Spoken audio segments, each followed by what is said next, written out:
Hello and welcome to Games Every Designer Should Play, the podcast that explores what aspiring and seasoned designers can learn from some of the greatest games of all time. I'm Stuart Lilford, the explosive voice of game design, and I'm joined by two needy modules. Yeah, okay. I'm Adrian Mills. What do you mean by that? You're saying I'm the needy module? I'm not meaning anything by it. God, talk about needy. I'm Adrian Mills, game design lecturer, program director at the university. And I'm David Grant. I'm the red wire. David Grant's the red wire.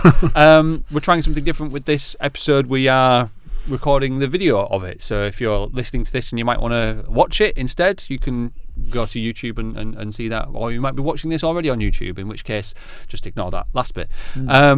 So in each episode we'll be discussing one essential game and what we can learn from it, and at the end of the episode one of us will reveal to the others the game we must play for the next episode. Will it be beloved by all, or could it be controversial? You'll have to listen all the way to the end to find out, and it's Adrian's turn to choose today. You have given some clues. Do you want to share with the listeners, viewers, what your clues were? It's a 3D collectathon.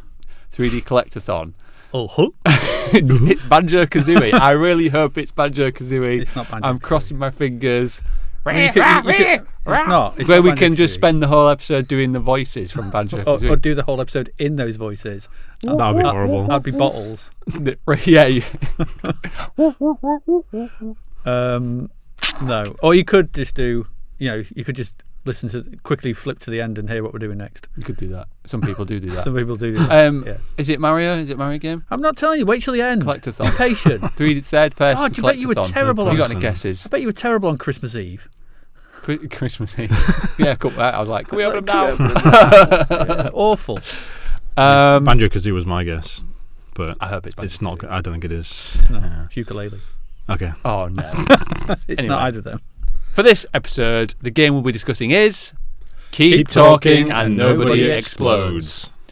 I'm not going to bother with the spoiler warning for this episode because there's not really much to spoil for Keep Talking and Nobody Explodes. No, there isn't.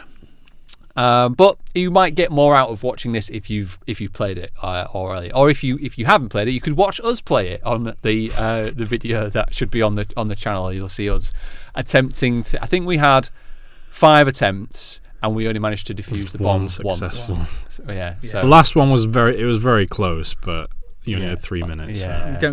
Closes don't matter with the bomb. Yeah, you're It's dead either- at that point. Yeah, it's either diffused or not. It's quite they binary. blew themselves up, but they were really close to not doing They that. almost did. Absolutely. Give them a posthumous medal. But at first, a few notes on Keep Talking and Nobody Explodes. This is supplied by me, because this was my pick. So it was developed and published by Canadian studio Steel Crate Games, and it's a game of communication. One player controls the bomb and is able to disarm it, but they need to work with another player who has the bomb defusal manual in their possession, and they shouldn't be able to see what each other is doing. The game provides various warnings as you're playing it about don't look at the manual and you shouldn't all this kind of thing, because essentially that's the spirit of the game, is you shouldn't be it was originally made for VR, so you couldn't see the other what each other was doing. The game was developed for a global game jam in 2014, and they wanted to make something in VR. Originally making a roller coaster game, they observed that the headset wearer was enjoying it, but everyone else was just stood around watching, and they thought, well, what if we could involve them in the experience somehow and have like a shared experience? So bomb defusal was the option they went with. That was something that they could make in the short time frame they had for the game jam. And then once they've uploaded a build of the game, they had various reactions from peers and YouTubers who found the game hilarious. So they knew they were onto something and developed it into a full game. It received generally favourable reviews and overwhelmingly positive on Steam.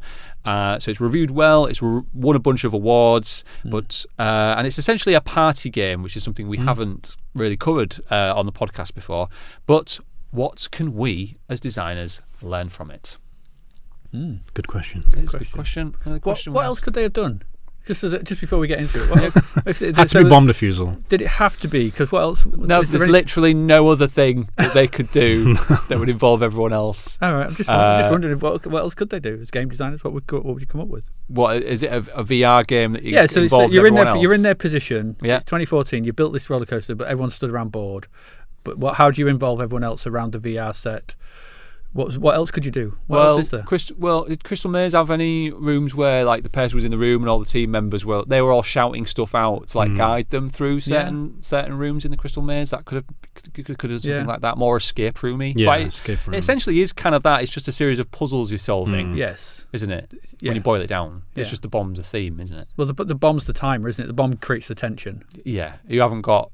Yeah, and I suppose Crystal Maze was timed. You Yes. had however many minutes to complete the room. So are escape rooms. So some kind of puzzle game, and nothing else. I don't know. My brain went to like a cooking thing where there's specific recipes and you have to follow what people are saying with timings and ingredients and stuff like That's that. a good one. Yeah. Yeah, but again, it's kind of like, well, when you boil it down, it's just you'll have to do a certain set of actions. It's put like almost like puzzle. It lends itself well to a puzzle mechanic. Could you do anything else with it? Could you have a first-person shooter in VR where everyone else has to be involved somehow? Maybe. Possibly. Maybe. We'll leave that to the game designers too. The real game Wait designers. to the audience. Anyway, sorry, it was just a Send in your suggestions. What else could they have done? Yeah. What could they have done? But what in terms of keep talking and nobody explodes? Sorry, just because you've only got one manual and everyone has the same manual. Yeah. So would it be possible where there's multiple manuals and you've got to work together? Well, so the manuals have to. You've got different. So if you're playing with two people outside, so they have one manual, player two has the second manual. They have interlocking clues. Are you doing that sort of thing? Yeah, you could make it more complex. Because I found when we were playing it on video, then you just take it on turns. You're doing the same thing. Take it in turns. Yeah, there's nothing. There wasn't nothing inherently wrong with that. No, there's nothing wrong with that. But I mean, you could to include and if they were make it more involved. Yes, if it's like 5 players, everybody has a separate. So you have half a page. Oh, it's just like player 1 has this, player 2 has this bit, and player 3 has this bit, and it's like, right, have you got the thing that explains this, and you kind of got to. Well, some people split the manual up. That's what I was going to say. They do separate pages between. But even so, you're still the only one solving that particular puzzle. That thing. What I mean is, like, each puzzle, everyone's still not involved. It expands outwards. Yeah, that's true. I suppose we were talking over each other at points because we were trying to explain the same thing. So for a 3-player game, you'd have one with the bomb. You'd have manual 1. I'd have manual 2. And in manual 1, it'd say, right, manual 2, find this, and then you've got to work together that way. Transfer the info to them, and then they do you've got to work it out. So what's it saying? Manual 1, it says this. Okay, right, hang on, let's find that. Yeah. And then third player is like, now if there's a third player, it says this, and it takes more to sort of design, but you could do that and then engage a minute, and it make everyone feel that their role is individual.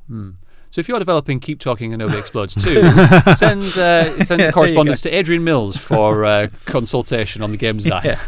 Yeah. I just think that making everyone's role individual. Well, I mean, one of the points I was going to bring up actually was that approach to asymmetric game design. So by that I mean the players have different roles and responsibilities. They've got a shared objective, but that aim of getting everyone involved, getting all players involved, and that was I was thinking about social deduction games like Werewolf and even Secret Hitler that we were playing, and if a player is killed or voted out in Werewolf, they're essentially removed from the game and can't participate, which I felt is a flaw with the game's design almost, because you kind of if you're the first person killed in Werewolf, and it's quite a big game, bad luck. You've just sat for like an hour on your own, and I think 2 Rooms and a Boom, which is another card game that we play with our students, solves that quite well. It keeps everyone involved at all times. It's a social deduction game still. You're still trying to figure out the roles of other people, and you've got your set objectives, but no one's ever out. No one's ever not able to participate. And the approach to this game, that kind of approach to this to make sure that everyone's involved, is an admirable one, and also I think one that we should try and do if we're aiming to get this kind of game. I haven't played Among Us, but that's essentially Werewolf, isn't it? One player is, or there are players who are the saboteurs. the kind werewolf, of, and the rest of the players are trying to figure out who that person is. yeah. When a player's killed in Among Us, So when they are killed, are they just observers of the game then? they become ghosts. It's been a while since I've played it, but yeah, they become ghosts. I don't think they can really interact with stuff as such. I think if you're what do they call it? I've forgotten the name of the bad guys, but if you're an imposter, then you have to. I think you can still activate some of the things that happen around the map, but if you're just a crewmate, you continue to do tasks. So even if you're a ghost, you still have to do your tasks, I think. Yeah. That sounds like they've they're trying to solve that problem as well. Yeah. Well, if you have a game where someone's effectively out, how do you keep them involved with it? Yeah. And so that's obviously how they approach the design of this game. VR. If you've got one person in VR, everyone's sort of stood around watching. Yeah. How do you get them involved? I mean, that goes back to just old multiplayer sort of first-person shooter games. You used to play like 4v4. If you get shot first, you essentially just get the spectator cam. Yes. So you could just follow people around. But the good thing, the thing that they got around that was allowing party chat. So you could you could basically become like a sort of third-person camera. So you could be like zooming around and saying if someone's coming behind people and things like that, and you can still talk to your party. Yeah, that was quite. I can't remember which one that was. I think that might have been Rainbow Six. And throw insults and things like that. So you could basically become like an omniscient cameraman. Because if you were looking in first person, you're only looking down one way. Yeah. But if you've got a ghost floating around you and looking behind you, like someone's coming up behind you, turn around. Yeah, you'd have that. Yeah. Okay. So I think just trying to keep players involved. Like we were talking about Fortnite earlier, and like obviously if you get killed in Fortnite, you don't. The outcome of that game, that battle royale game, it's almost like it just doesn't matter anymore. Yeah. So that's another design challenge, I guess. Could you design a Fortnite battle royale mode where once a player is out, they're still able to interact with the game? I think they might have added that at some point where you can resurrect people, but that's if you're working in parties or and there's also games like they had this again, first-person shooter games. I don't know what the first one to do this was. We used to play it in things like Time Splitters 2, and it was in Perfect Dark as well, and that's infection modes. Okay, yeah. So essentially, one person starts off as the infected, and everyone else there's no guns or anything. Okay. The infected has to touch another person, and then they become infected, and eventually. The wave, the balance flips as more people become infected, and the last one standing is the winner, basically. So that's interesting. So there were always good games. Perfect Dark had infection, and there was skeletons. I think. Did Halo have that as well with the flood? There a game mode where you could. I'm not sure if there's a Halo mode. There was definitely a Time Splitters one because you could create maps on Time Splitters on the Xbox, and I just created a basic, really simple load of corridors like a grid, but it was all in the dark, and the infected would glow green. So you'd just see the light of their green in the distance, and you'd be running around like playing lots of players and just hear the screams of people like legging it. It was always really good fun, but that's another where you keep everyone playing at all times. Your objective changes. Yeah.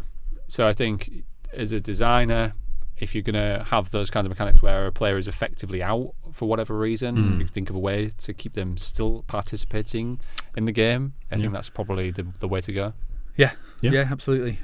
Yeah, there's nothing worse than just downtime. You just we used to run games of werewolf with students, and you would just feel bad for the ones that were out because they were just sat there watching the game. I mean, sometimes it's interesting watching the game play out, but mostly, if you can't participate. The thing is, if you have like 12 people or something playing, then that's going to go on for multiple nights, and they can't talk. Well, we were playing with like 20 at some point. Yeah, exactly. So, like you can't talk, you just sat there watching, and like there's no interaction. Yeah. It'd be like in the TV shows, isn't it? Like Inheritance or The Traitors. Yeah. If they kept them all there. Yeah, they were all in like the walls, like passing, like trying to secretly talk to the players that were still in the game. They should do that in the next series of Traitors. I would watch that. So what, they become ghosts? Once they effectively become ghosts. There's like separate part of the house that's in between all the walls. like Bruno in Encanto. Yeah, I don't know many stately homes which they can rent out that have these kind of facilities. They can make one. They could build one. Absolutely, Use license payers. Yeah. I'd be happy with my. Sure, Claudia Winkleman's got enough money. Yeah. Has anyone else got any particular points that they want to raise about the game? I think one of the things that that's interesting about it is it's the ability. It had the ability to transfer out of VR. Yeah. I think that's quite interesting because it started off as a VR game where, like you said, and they had that problem to solve, which was keeping everyone involved, and it works just as well outside of it. I mean, we just played it, and it works quite as well. So it's if you're designing for a specific thing, it doesn't have to be locked to that, and keeping that in mind, especially for expansion, if you want to go, bigger. I think that's quite interesting. It keeps it nice and simple. And so there's a point to be made there with like keeping your design. Just because you're designing for a piece of hardware doesn't mean it's locked to that. So there's like, I guess if you're designing for mobile, maybe bear in mind, could this work on PC? Could this work on Switch? And if you are doing that as well, if you are designing for mobile, then and you're transferring it to PC or whatever, God's sake, consider the inputs. Because they're just dead annoying when they don't, and you're like, oh, this is clearly built for mobile, and they haven't. It's really like a direct port where it's just like two little circles. Like, I don't like that. Yeah. But no, I think that's quite interesting. But the other thing I would talk about. I mean, the main thing to talk about here is the asynchronous cooperation, the communication. Which is an unusual. It's not a mechanic you see a lot of. Yeah, it's like a novelty. It's not even a novelty, but it's not the norm. We don't normally see games that do that. And also the fact that you have to print off a manual or have a digital copy of it in order to play the game, which I really like. And the fact that if you have it printed, it's kind of more tactile, and the manual itself is really well put together. It actually kind of looks like it, It looks like a bomb diffuser manual when you read through it, and the way it reads and things. And I kind of like that that kind of tie in with real world objects. Like I wish more games would do that almost. Like imagine Firewatch, but it didn't have an in-game map. It just sent you the actual map for the. Well, they did that with the photos, didn't they? Oh, you could take the photos and get them printed? Which I did. Yeah. Oh. Did you get them? I didn't do that. No, I did buy a copy of the real map, which I have in my office. If you get the photos printed, you get the first 4 pictures that were on the camera because you've only got 16. 4 have already been taken. Okay. And then that explains. That gives you some backstory. Oh, right. Okay, that's interesting. I didn't know that. Did you? I'll dig them. I've got them somewhere at home. I'll bring them in. Yeah. But so those first 4 photos are because you don't know whose camera it is. Okay, yeah. In the game, I think you just have to find a camera. Yeah. Right. Yes. You find the camera. You find the camera. It's just hanging from a tree, innit? Yeah. And then when you get the photos developed and sent back to you, you find out whose camera is. You're not going to say? Do you want me to say? No. Maybe we should. I'll try and dig the. I'm sure I've got the photos somewhere, but and it's actually when I got them through, I was like, it actually had a bit of a emotional gut punch. I was like, oh. Right, okay. Because it added another layer, really, really clever external layer to that game. Wow, okay. I didn't even know that, and I really love Firewatch. Yeah, but I didn't think, but I did like the map. It's because in real world, like I like going to the Lake District and like getting a map out and like looking at walking routes and like trying to plan around and stuff. And I kind of find that enjoyable, and so I wish more games would kind of do that. I think it would be good to have like an actual map. Like I guess you could have a game like that where someone's trying to navigate a space, you've got a map, you're trying to talk them through where they're supposed to go. It could work in a similar way to this. But even if it game came with a map and like you started the game somewhere and you had to just figure out where you were by using landmarks on the map and trying to figure, you could make your own notes on it and stuff as well. I think not enough games do that. Everything's digital now. Games don't have manuals anymore, even when they come. Sometimes games don't even have a disc. Don't get me started. Don't get me started. Code or you just something. Get a code or we get Switch games for the girls, and you open them and there's like, oh, it's a code. Download code. Like why even bother with a box? Or games that are just. I mean, PC games for a while just came with a disc in it, but it was just a key. to download off Steam. Yeah. So it is what it is. But yeah, I mean, the last one I got, I think, was I think Elden Ring had some stuff. Thinking that, and The Witcher 3 I got. And that had a big old map in it. Some of the pre-orders that you get like extra. I'm kind of hoping the new GTA has a map. They've always had maps. Yeah, in. I love it. Like all the Elder Scrolls games always came with a map. Yeah. I mean, this goes back to old school, like when you'd buy games back in the 80s and 90s, and they came in those big boxes with, vellum maps and stuff like that. Like, it's just like you get, look at all this stuff you get. Yeah. But then again, you'd used to get. I mean, I've got so much game. He's dying. Water. Well, Adrian's died. We better keep talking. We're sorry to announce the passing away of Adrian. Wow. Gaming tat is what I was going to say. Gaming tat. Yes.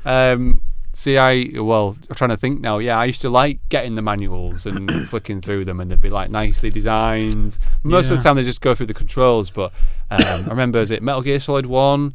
It had like a pull-out bit with all the character art on it and stuff. Oh, what's that? Was really cool. What's that one game with a little fox? It's kind of like a Zelda Tunic type. Yeah, Tunic. Doesn't that?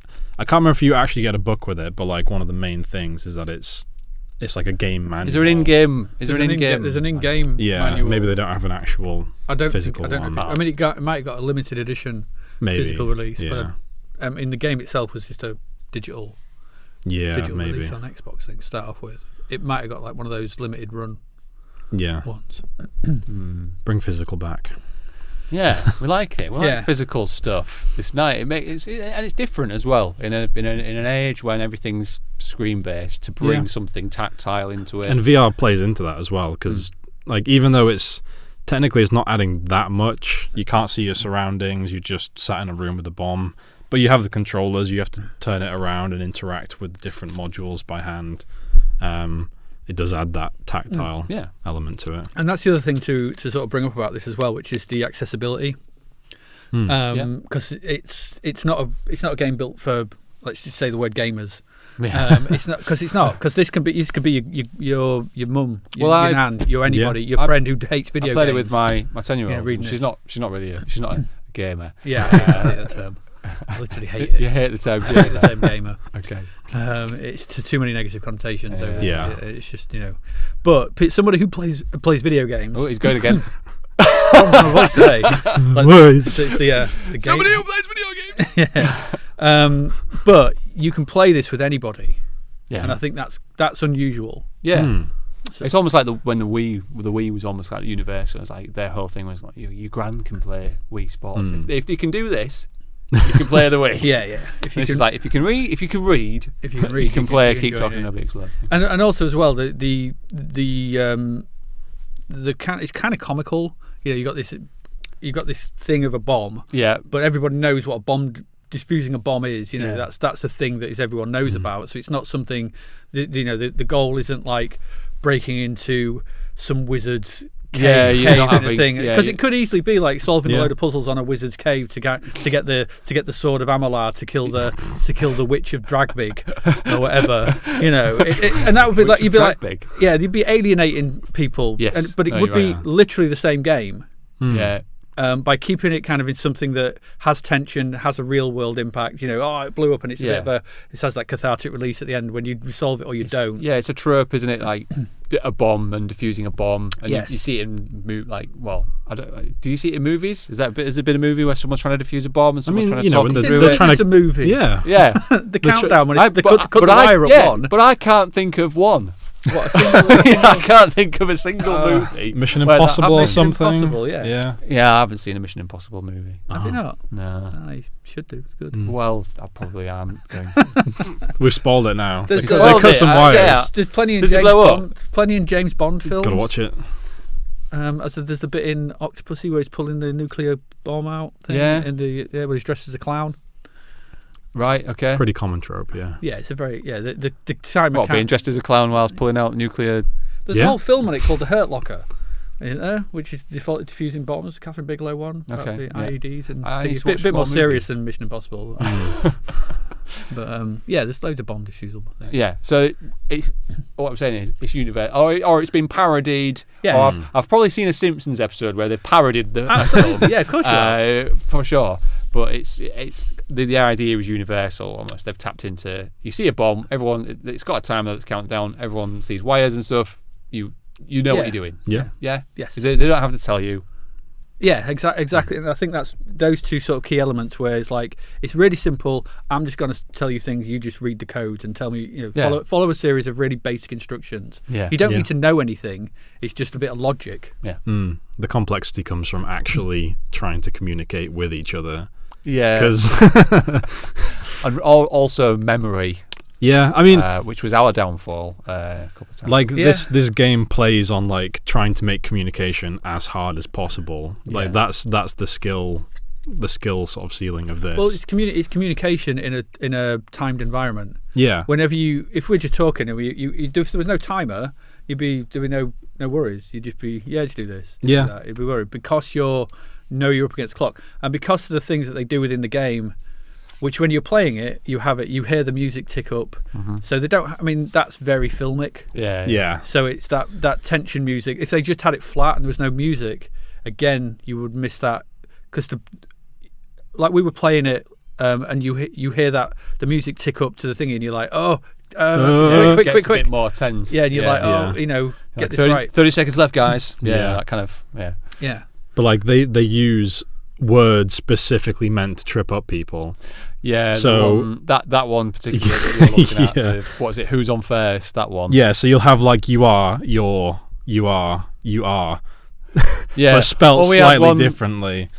Or the word what? It's like, what does the bottom left button say? What? No, what does the left button say? It says what? Yeah, that kind of thing. There's a lot of that. We had something like that where you asked. And you asked about something, and I was like, it says this. Well, because who's on first goes back to the baseball. Yeah, story, there's that old jerk, isn't they? Yeah. Do you know that? Which? Who? Oh. Who's on first? Like, which is on second?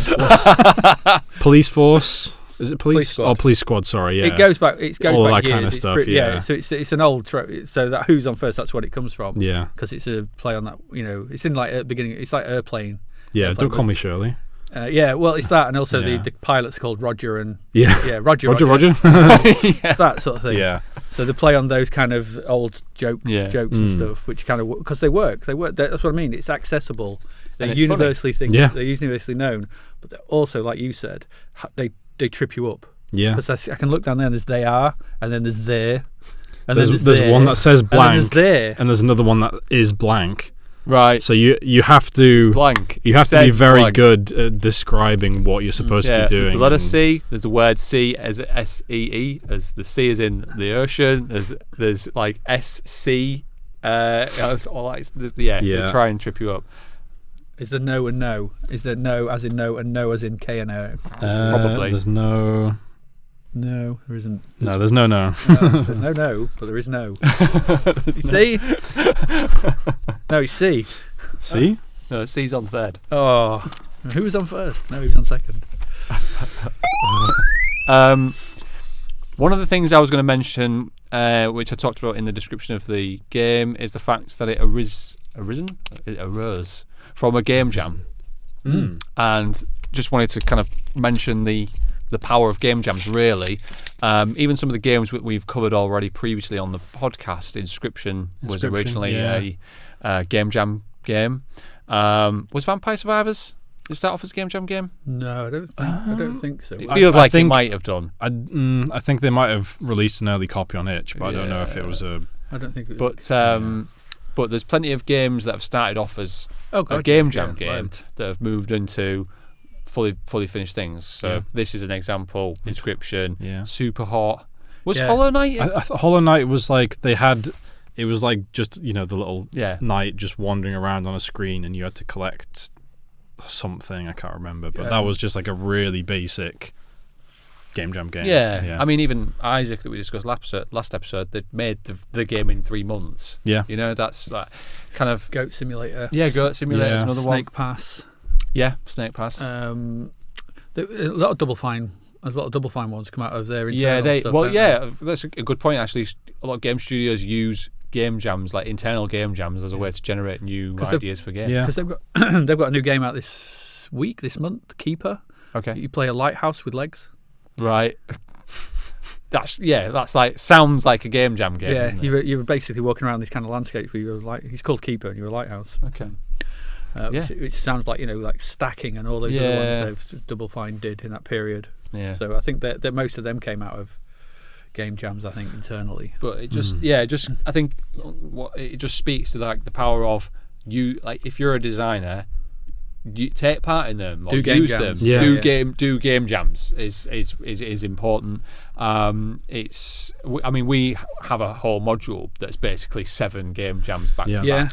Yeah, and we get some really interesting outputs from that. Yeah, it forces you to be creative because you've got limited time, often like a limited theme, and you just have to get something out while working with multiple people as well. And even if you can't do there's always loads on itch. Yeah, itch.io. But even if you can't, just go to there's websites, game jam theme. Game jam themes, and just do it yourself. The problem is by doing it yourself though is if you have a self-imposed deadline, you don't have to stick to it. You don't, but you do it. If you want to try and do these things, just try and put some together. And it doesn't matter if you don't. If you build beyond it because it becomes a decent thing, then that's essentially what happened here. Yeah, and that's what happened with all those others. Yeah, they didn't make super the original in the weekend. No, but the original prototype. Yes. So, but if you make a prototype, if you do a series of game jams and you get to the end of it, it's like, this is rubbish. Right, do another one. Yeah. Do another one, and then this is not rubbish. Oh, this is actually really fun. Yeah. Take it further. It's failing faster, isn't it? It's like, okay, we've got an idea.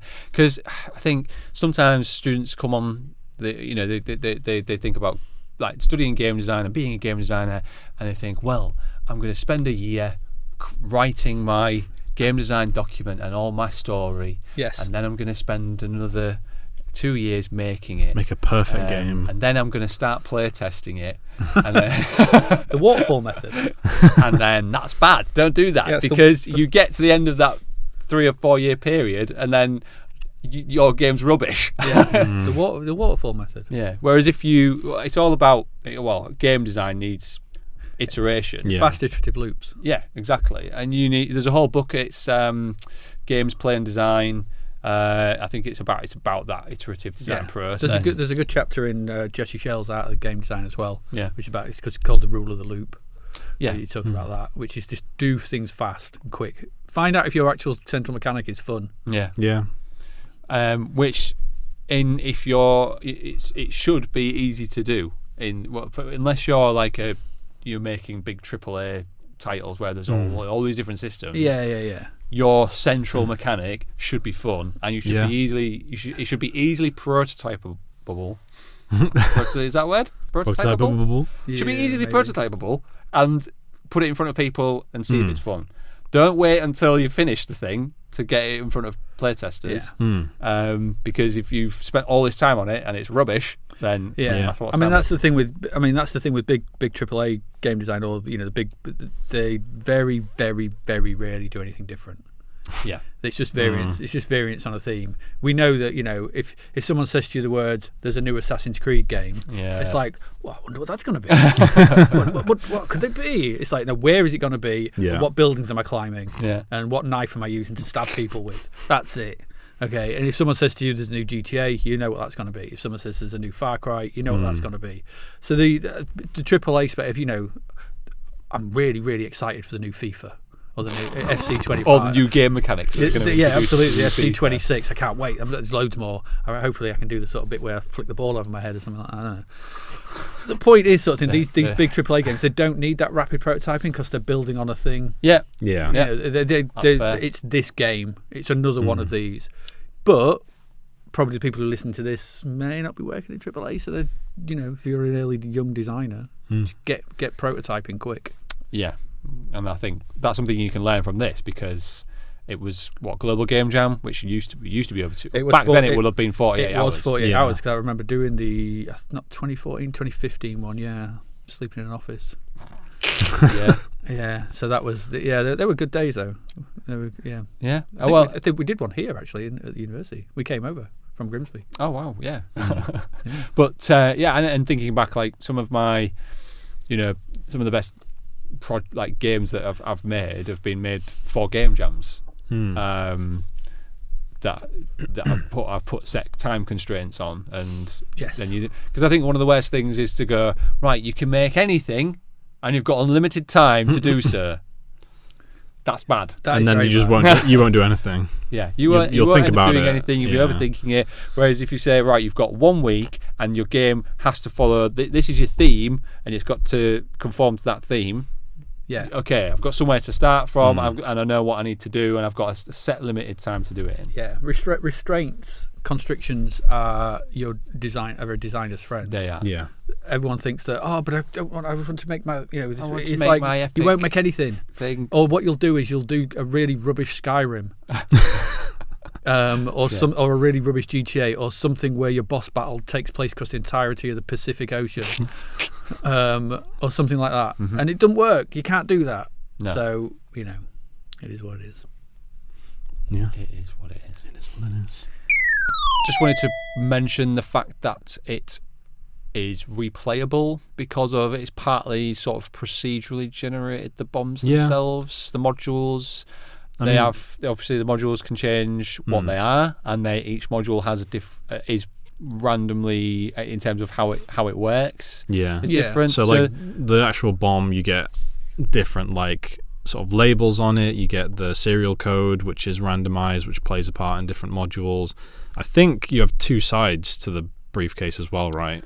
Is it a brief? This is the second time one of you has mentioned a briefcase. Case, I guess. Is it a briefcase? It's a bomb. Looks like a briefcase to me. It's the briefcase shaped, but I don't think it is a briefcase. It's probably not, but it's briefcase shaped. It's brief and it's a case.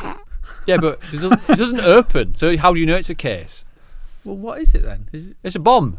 Just call it a bomb. Okay, the bomb. Yeah, and there are 2 sides to the bomb. If I hear bomb sort of thing, I see circle with a little bit and a fuse in the top right. The word bomb it's not that. With the word bomb on it. But if you say that would be too difficult to put modules on. Yeah, but so they went with briefcase. It's a briefcase bomb. It's a briefcase shaped bomb, but it's not a briefcase. But it's not the handle. Maybe it got blown off. Who cares? It's a bomb. I care. It's not a briefcase. Okay, David, bomb. It's a bomb. I've no idea what I was saying now. You were talking about. So I was talking about the procedural different bits on it. So you got all the labels, the batteries, all of those tie in with the modules. And it plays very well as a game jam game because, by default, it's just technically you could play the game with just the wires. It'd be a bit boring, but you have the wires that randomize themselves, and you could just do that. Are they random, or is it just I thought it was just a series of there's probably 20 wire modules. There might be, but it could be. It just randomizes the number and the color, and then it will detect the set of rules that it needs to follow, and then which wire will. Yeah, that's what it needs to be. It could be that early on there's less randomization as well, maybe, and then later on it's just complete free for all. Because I know when we were doing it, we got the same number of wires a few times in a row, and so I was thinking it was just a load. I thought the modules. It may just be me, but I just thought the modules were fixed, and there was just a lot of them. But they all allow. In theory, they could. You don't know. They could be randomized. So, the maze one, for example, they have a set of mazes. Draw for a set of mazes, but the triangle and the dot could be. Oh, they'd be randomized. Anyway, they'd be randomized. Yes. Or the who's on first one. Yeah. Wait, this is where you say no. What's on first? That one. That it's completely random which order it can present. No, the order's different. But if you've got that's like saying you've got. What I'm saying is, if you count from 1 to 10. Yes. Yes. If you've got the numbers 1, 2, 3, 4, 5, 7, 8, 9, 10, you can present them in loads of different ways. But so it might be it could be 4, 7, and so on and so forth. But you've only designed 10 numbers. But how you present them to the player is from randomized. Yeah. So what I'm saying is, I always thought that the little things that they built each one. Yeah. They were designed. They were fixed. So it has a bank of say 30 wire module things to present you with. And it's but it might not choose a wire one. So the randomization comes from what it gives you and how many it's got to choose when we're going to pick a wire one, right? Give them 7.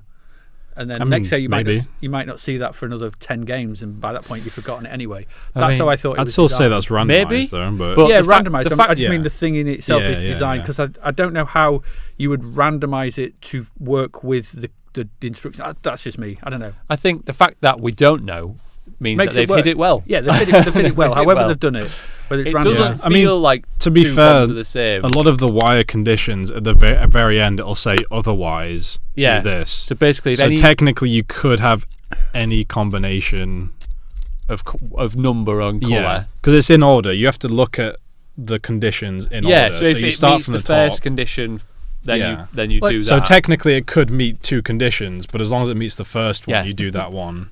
What's the one? First. The one where you got all the words. Who's on first? Yeah, who's on first? And then you've got to read the words. So it'll need to read these, and it'll need to know which is in there. So they'll be fixed. Yeah. That's what I mean. Some of it's fixed. Yes. It's just the way it presents it to you.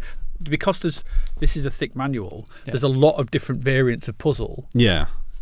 That's how it gets around. Yeah. There's loads of different ones, but I think they are all designed. That's what I think. It's curated randomness. Yeah. Which is what we were saying last episode. It's important for games to not be completely random. Yeah. Because if it was random, then you might end up with something that didn't work. Or broke the rules. Getting the same thing constantly over and over again, potentially. Yeah. They might have mitigation for that to try and stop the same stuff. Curated randomness. Yeah. The time thing. Like, I'm normally not a fan of time pressure in a game. Yeah. Like the original Super Mario Brothers, it was like a countdown from 300, was it? Originally, the game?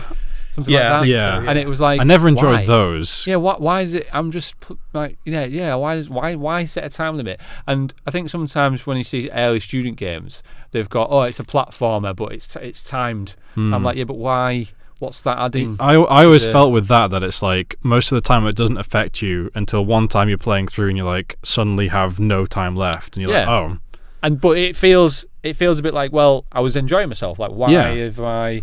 If you want, I mean, obviously, if you're going back to like Mario Brothers in 1985 and things like that, these are arcade hot movers. Yeah. So lives are basically a thing where they could kick you off. Yes. So lives are, I mean, you could reduce it down to say that lives are just a result of capitalist money. And that's what it is. Yeah. So then they wouldn't, they want you off in 3 minutes.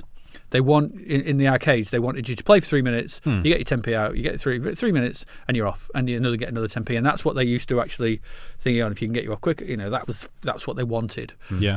Timers were another way to do that. So it's like you couldn't hang around in a level just playing around sort of thing because your timer would go out.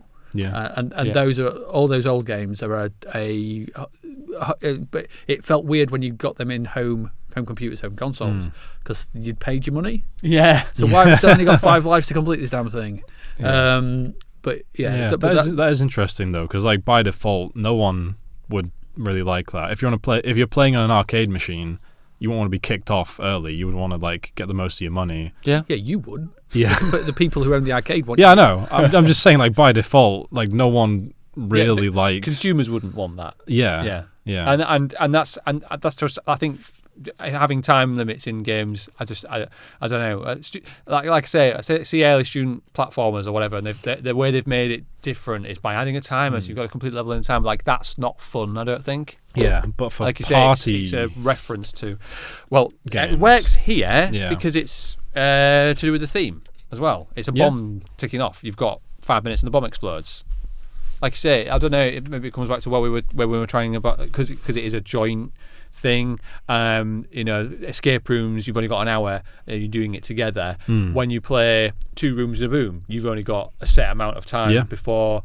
So in certain scenarios, it works. It's almost as if the timer, the social aspect, allows for that time. I mean, it's because it's a party game, and you want everyone to be involved. You don't want it to go on for too long so that people start to get bored.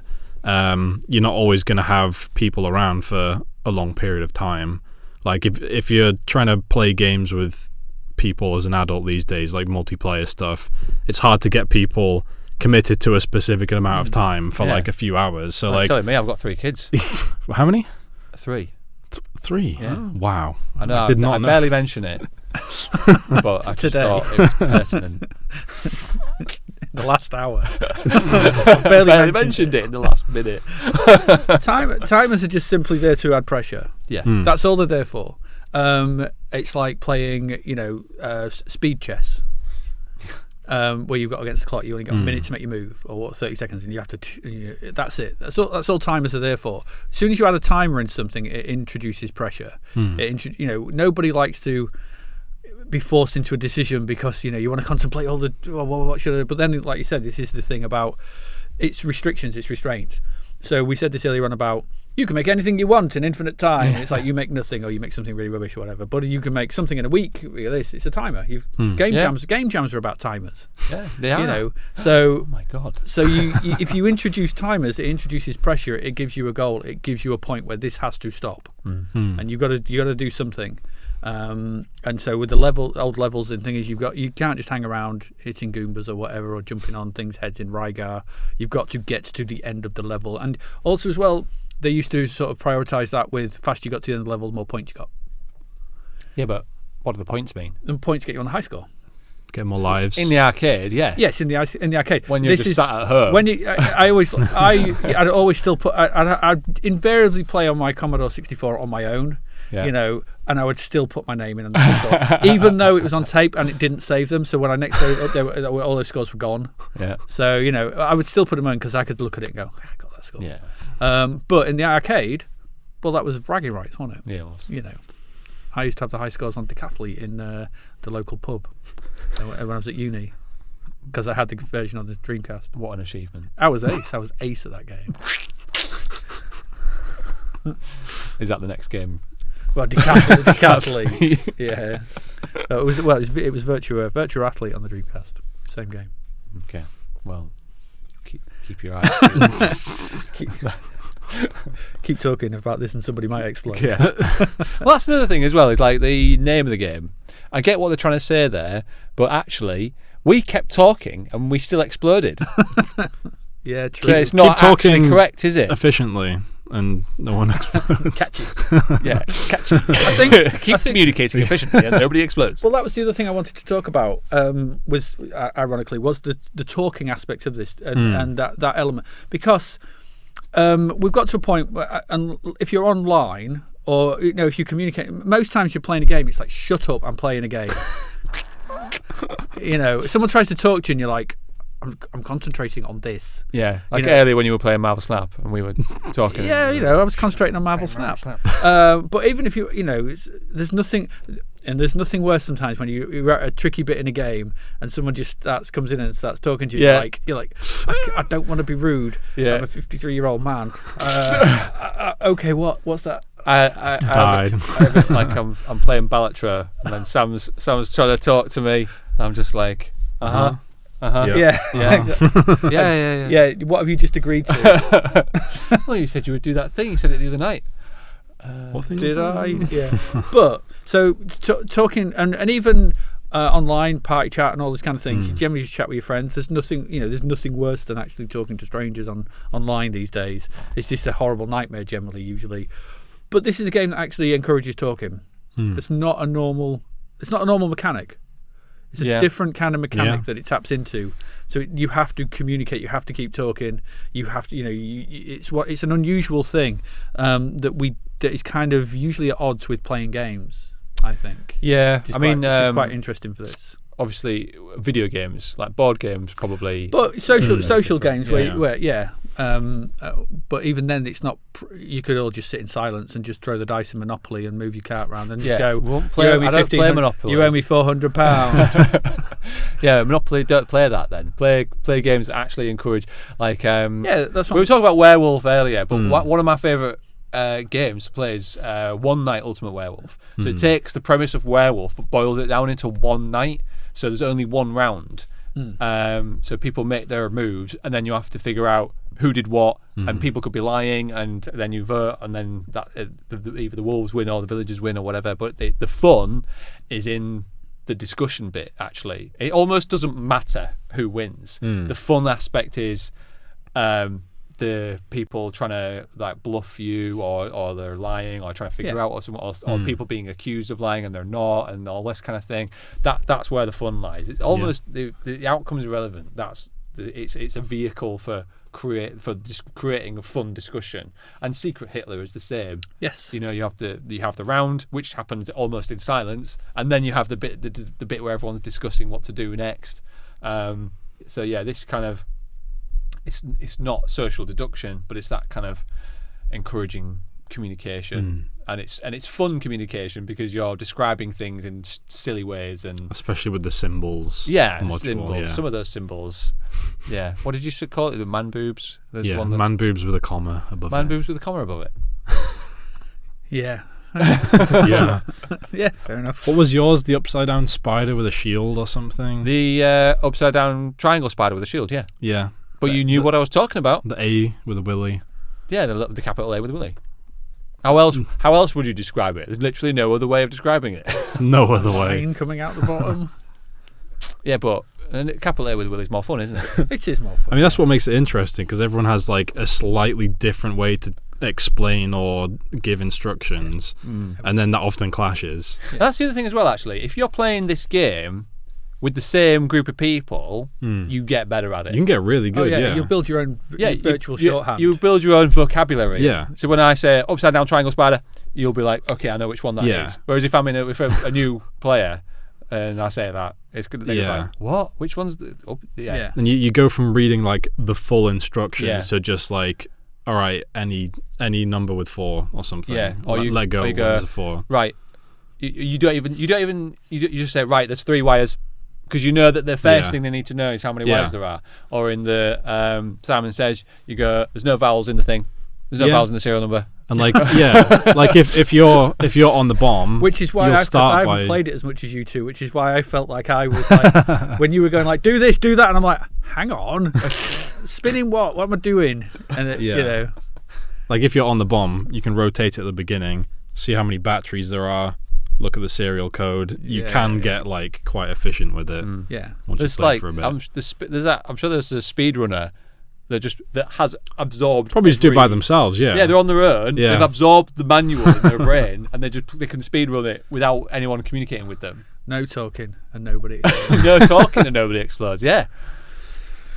Yeah, we came up with a separate game for the title. Keep talking and nobody explodes. Where all you have to do is keep talking and not stop. You have to like not stop talking. You have to keep talking the whole time and not stop. And You're done. You blew up. I blew up. That one of you needed to take over. Maybe we should do a podcast episode like that, where we have a detonator, and if there's like speed chest. Yeah, if there's like 1 second of dead air, that's it. Yeah. No. Just edit it. Just edit it. Power of the edit. Power of the edit. Yeah.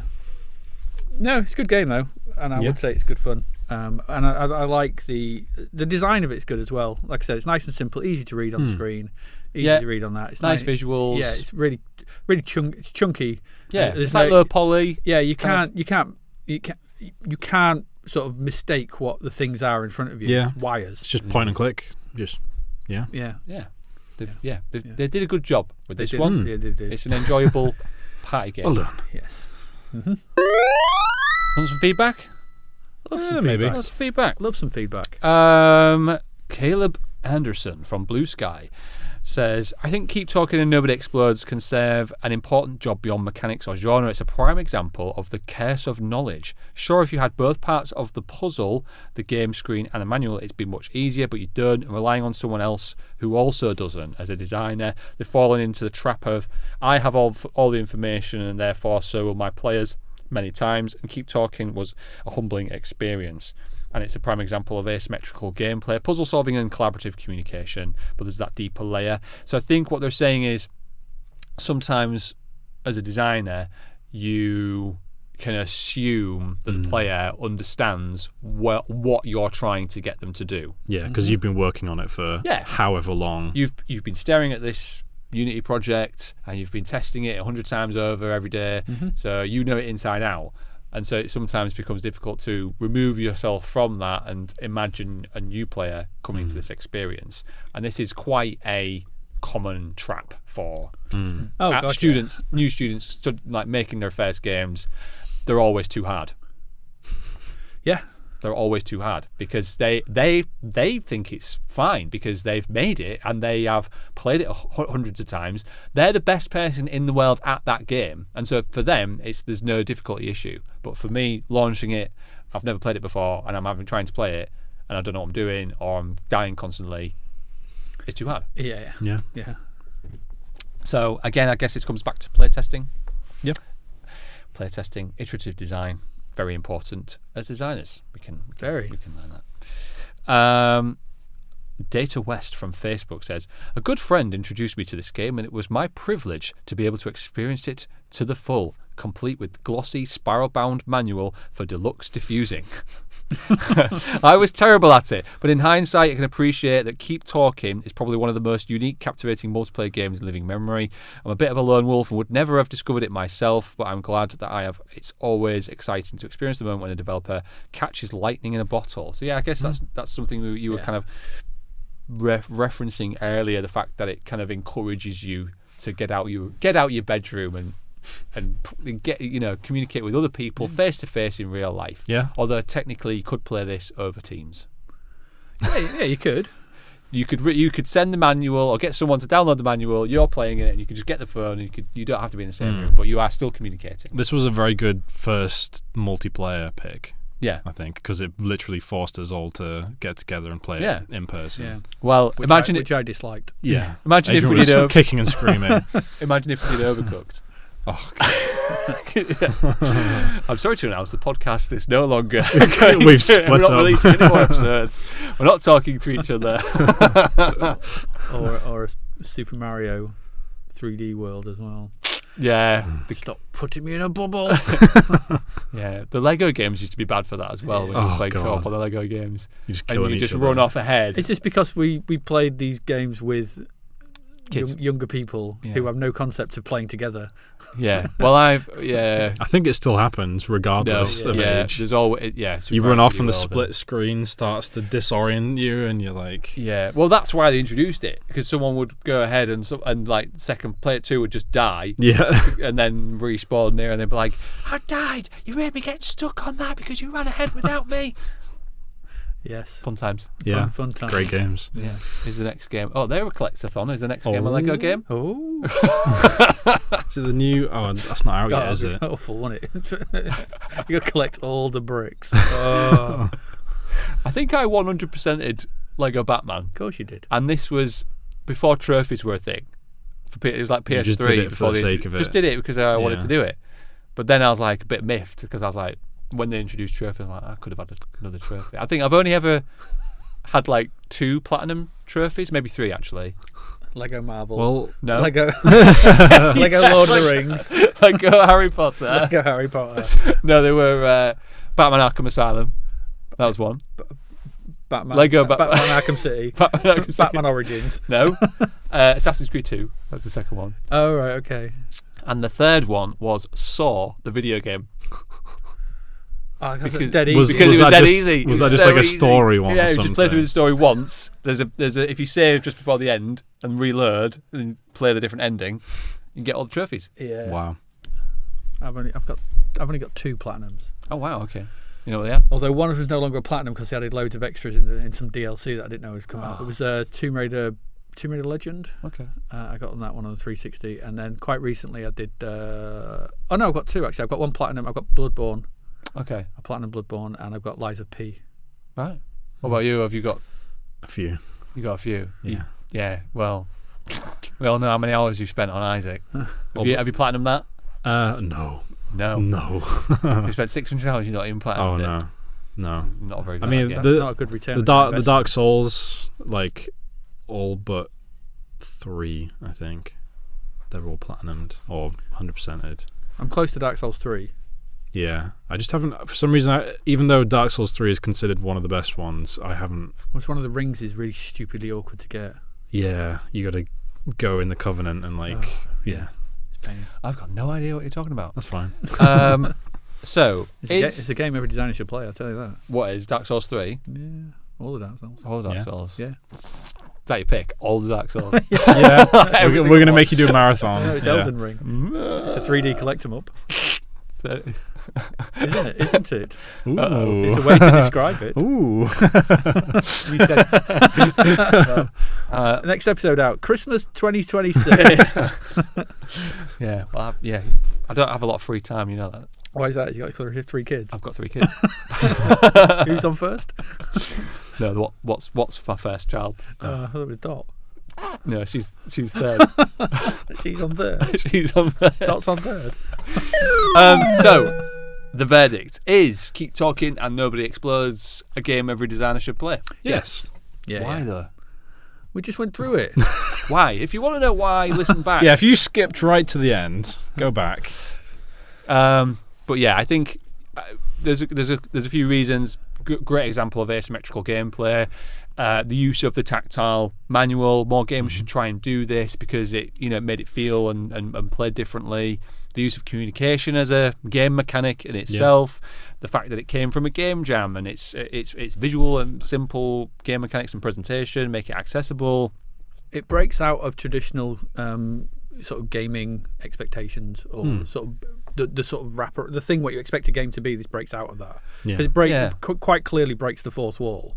Yeah, if you want to sort of go down that route, and because it does, because someone's looking at the screen, someone's got the manual. It breaks out. Yeah. So it's not, and it's not just controller dexterity based. It does something very different. It's not bothered about immersion. It just makes it fun. Yeah. Just makes the fun. Which is actually ironic sort of thing, because it's not bothered about immersion, yet you get very immersed especially when you're playing VR. Yeah, when you're playing VR, or even just normal playing. When the music ticks up. Yeah. You are like panicking. You feel the pressure. Yeah. You start making mistakes. And, So it's low poly and everything like that, but it still manages to get you. It's enough detail to sort of sell its fiction. Yeah. You all know the mission. You're all trying to defuse the bomb. That's the kind of the bubble reality that you're in for those 5 minutes while the time is counting down. Yeah. And you're having fun doing it. Yeah. So that brings us to the end of this episode, which means it's time to announce the game we'll be playing in the next episode. Have we got some? We're going to have some. We've had a bit of speculation, haven't we? We've had all the Dark Souls. We've had Elden Ring, Banjo Kazooie. Come on, Banjo Kazooie. We've had like one of the Lego games. But it's a 3D. Is it 3D? You said it was third person collectathon. Was there a time period that we had? No. Okay. So, Adrian, if you would like to announce. Okay. You got it immediately when I said it, like the other week. What is it? Katamari Damacy. I don't even remember saying I remember you saying that. Did I? Yeah. You went, is it Katamari Damacy? And I just went, shut up. I just didn't say anything. No, I didn't say shut up. I shut up. I didn't say anything. You got it immediately. And then you never mentioned it again.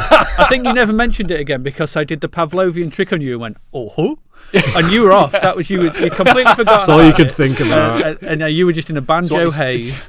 So what you're saying is we're playing Banjo Kazooie. No, we're playing Katamari Damacy. Right, okay. But it'll probably be Katamari Damacy re-roll. Getting hold of the original it will be difficult because the original was a US only release for the Japanese and US only NTSC release for the PS2. Right, region locked. It never came out in PAL, so you can't buy it. You couldn't buy a PAL version. I mean, I had a chipped PS2 back then, and I bought the American one so I could play it. But they remade it recently as Katamari Damacy Reroll, which I believe is the first game remade. So we'll play that. Yeah. Okay. Yeah. Sounds good. It's been on. Well, I never played it. So it's interesting. It's different. It's very different to anything we've played so far in terms of play mechanics, style, sort of content, oddness, and things like that. So I think it'll be a good fun. It's a traditional video game in as much as this game is traditional in the fact when I just described it as a third-person collectathon. But you're rolling a ball around and sticking stuff to it. I can't believe I guessed it. Then immediately forgot that as one of the That's why I never mentioned it again, and I was expecting you to say it again, but you didn't. But anyway, Katamari Damacy. Okay. One day we'll play Banjo because it'll be a good, fun Christmas game, but It's not the next game we're going to play, is it? No, surprise. Surprise. Yeah. So we've got. Do you want me to announce this? Yeah, you can go ahead. So continuing the series of games we're doing that I've just played.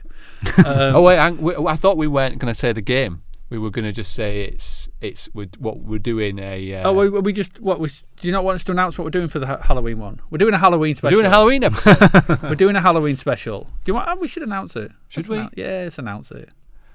Because we'll get some feedback. We might get some. All right. We might get some, some feedback. Okay. People. So we let people know. So I played this last week.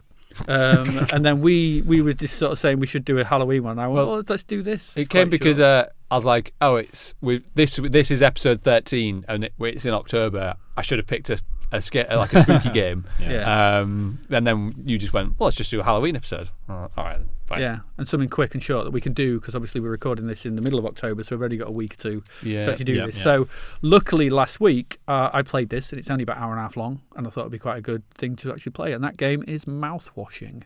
Mouthwashing. One I've seen and heard of. And it's on my wish list, but it's not one I've played. Yeah. So it's again different. We haven't done. There's some simple mechanics in it, but it's a walking sim. Yeah. Primarily, it's a narrative walking sim. Which I don't think we've actually done one. Have we? Done a walking sim, have we? No. Anything that's been similar has had puzzle elements. Yeah, I'm trying to think. Go through them. No, most have been very action based. Or is it Cocoon? Or Cocoon's more puzzle. It's not a walking sim. Yeah. That's what I'm saying. It's mainly puzzle. Thank goodness you're here's a walking sim. Okay, but this is very different. First person. Sort of. It's a horror game, I guess. Both sort of in some of the sort of visuals, but more pertinently in some of the themes and some of the sort of the subject matter there is some strong subject matter in that one. So we probably I guess we'll put a warning for that. Yeah, concept warning. Yeah, okay. But so we're going to get that out by Halloween. On Halloween, you heard it here first. We will record, edit, and it will be out on Halloween. So that's 2 weeks Friday. Is it? Yeah. Oh, right. Yeah. Might be out on Halloween. Yeah, it's the what is it? It's the 18th. It's the 17th today. Yeah, it'll be fine. We'll get there. Yeah. So, the next episode will be Mouthwashing. But the next episode of the next proper episode is Katamari Damacy. What did I say? Damacy. Damacy. Katamari Damacy. Damacy. Yeah, that's fine. Right. Okay. I think. And you can play along with us. If you want to play that game. You want to play which game? That game. Katamari Damacy. Yeah, that's the one. Yeah, you got it right then. You can play along with us. Try and pronounce the name of the next game we'll be playing. If you want to email us your comments and questions on Katamari Damacy to shouldplaypodcast@gmail.com with the subject Katamari. Yeah, Katamari. Or even if you've got general feedback on the podcast, we like to hear from you. You had a bit of feedback on your Discord. Oh yeah. Just we had a comment from Lee Dove on our Discord that I have on it's the other podcast I do.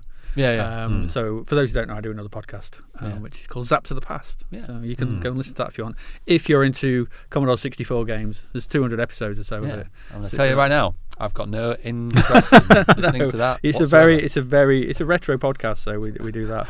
But one of our listeners and our patrons on that show liked the Binding of Isaac, said it was very good.